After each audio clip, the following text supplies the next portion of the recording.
Media మిత్రులందరికీ కూడా ముందుగా నా హృదయపూర్వకమైనటువంటి నమస్కారాలు. రాష్ట్ర ప్రభుత్వం ఎంతో ప్రతిష్టాత్మకంగా తీసుకున్నటువంటి రైతు భరోసా సంబంధించిన రైతుల అభిప్రాయాల సేకరణ సంబంధించి వరంగల్లో జరిగినటువంటి ఈ సభలో రైతులు అనేక మంది వారి వారి ఆలోచనల్ని సభతో పంచుకున్నారు. రకరకాల అభిప్రాయాలు చెప్పారు. ఆ అభిప్రాయాలన్నింటినీ కూడా క్రోడీకరించి ఈ జిల్లాతో పాటు మిగతా జిల్లాల నుంచి వచ్చినటువంటి అభిప్రాయాలను కూడా క్రోడీకరించి అన్నింటినీ చట్టసభలో శాసనసభలో చర్చకు పెడతాం. అంతిమంగా ప్రజలు చెప్పిన దాన్ని ఆ పైన సభలో అన్ని రాజకీయ పార్టీలు చర్చించి తీసుకున్నటువంటి నిర్ణయాలనే ఈ ప్రభుత్వం అమలు చేస్తుంది. ప్రభుత్వం చాలా స్పష్టంగా ఓపెన్ మైండ్తో ఉంది.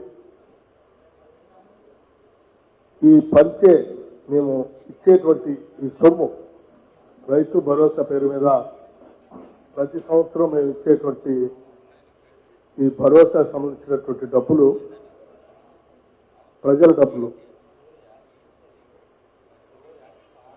అది చివరికి ఈజీఎస్ ఎంప్లాయీస్, ఈజీఎస్ కూలీ వాళ్ళ దగ్గర నుంచి మొదలు పెడితే ఈ రాష్ట్రంలో ఉన్నటువంటి ప్రజలందరూ ప్రత్యక్షంగానో పరోక్షంగానో వాళ్ళు కట్టేటువంటి పన్నుల ద్వారా రాష్ట్ర ప్రభుత్వ ఖజానాకు వస్తున్నటువంటి సొమ్ము కాబట్టి ప్రజల డబ్బునే మేము రైతు భరోసా కింద రైతులకు ఇస్తున్నాం. కాబట్టి ఆ ఇచ్చే కార్యక్రమాలని ప్రజలందరూ అభిప్రాయాలు తీసుకొని మేమంతా ఒళ్ళు దగ్గర పెట్టుకొని వచ్చేటువంటి ఆదాయాన్ని జాగ్రత్తగా పోగేసి ప్రతి రూపాయిని ఆదా చేసి ఆ పంచే కార్యక్రమాన్ని కూడా ప్రజల అభిప్రాయాలకు అనుగుణంగా పంచాలనేటువంటి ఒక మంచి సంకల్పంతోనే ఈ కార్యక్రమాలు చేపట్టడం జరిగింది.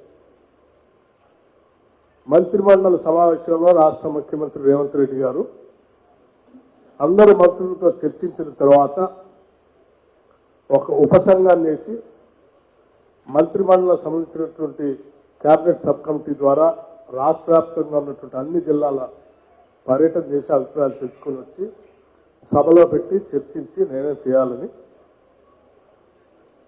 ఈ కార్యక్రమాన్ని తీసుకోవడం జరిగింది. ఇందులో మీ అందరూ తెలిసిందే, రాష్ట్ర వ్యాప్తంగా ఉన్నటువంటి వ్యవసాయ అభిమానులు, రైతు సోదరులు అందరూ కూడా ఎదురు చూస్తూ ఉన్నారు. ఏ అభిప్రాయాలు వస్తాయి, ఏం జరుగుతుంది. వాటన్నిటినీ మేము 4 గోడల మధ్యలో చర్చించి నిర్ణయాలు చేయదలుచుకోలేదు. ప్రజల సమక్షంలో వారి అభిప్రాయాలనే అంతిమంగా గవర్నమెంట్ జీవోగా రాబోతుంది. ప్రజల అభిప్రాయమే గవర్నమెంట్ జీవోగా రాబోతుంది. ఇది బహుశా ప్రజాప్రభుత్వంలో మేము తీసుకునేటువంటి ఒక చారిత్రాత్మకమైనటువంటి నిర్ణయంగా అది కూడా నాకు చెప్పడానికి ఎటువంటి సందేహం లేదు. వరంగల్ సంబంధించినటువంటి రైతాంగ సోదరులు, మీడియా మిత్రులందరూ కూడా చక్కగా సహకరించి దీంట్లో వారి వారి అభిప్రాయాలు చెప్పినందుకు వారందరికీ నా హృదయపూర్వకమైనటువంటి ధన్యవాదాలు. Thank you.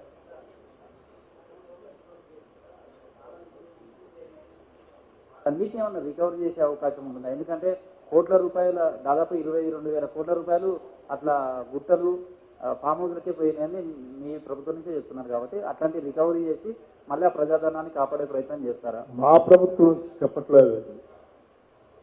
ఆడిట్ శాఖకు సంబంధించినటువంటి వాళ్ళు మిగతా నిఘా సంస్థలు చెప్పినటువంటి వాస్తవం.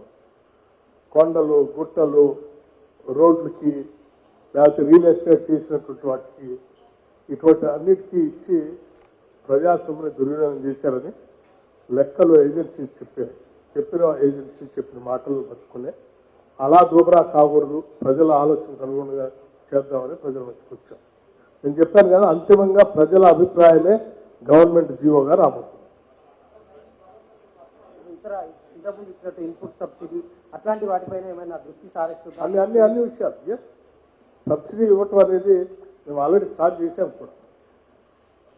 మేజర్ గా ఏమొచ్చినాయి సార్? అంటే రైతుల నుంచి ఇప్పటి వరకు మీరు 4 మీరందరూ విని ఉంటారు. మీ అందరి సమక్షంలో జరిగింది.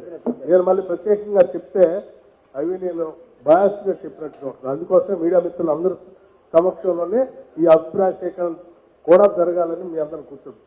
సార్, మీకు తెలిసిన విషయాలు కౌలు రైతులది మీరు ఇచ్చినటువంటి హామీ మీ గతంలో కూడా దానిపైన సందిగ్ధ పరిస్థితులు ఉన్నాయి. అసలు దాని అందుకోసం కౌలు రైతులకు సంబంధించి కూడా ఏ రకంగా చేస్తే బాగుంటుందని కౌలు రైతుల్ని అడిగాం, రైతులు కూడా అడిగాం.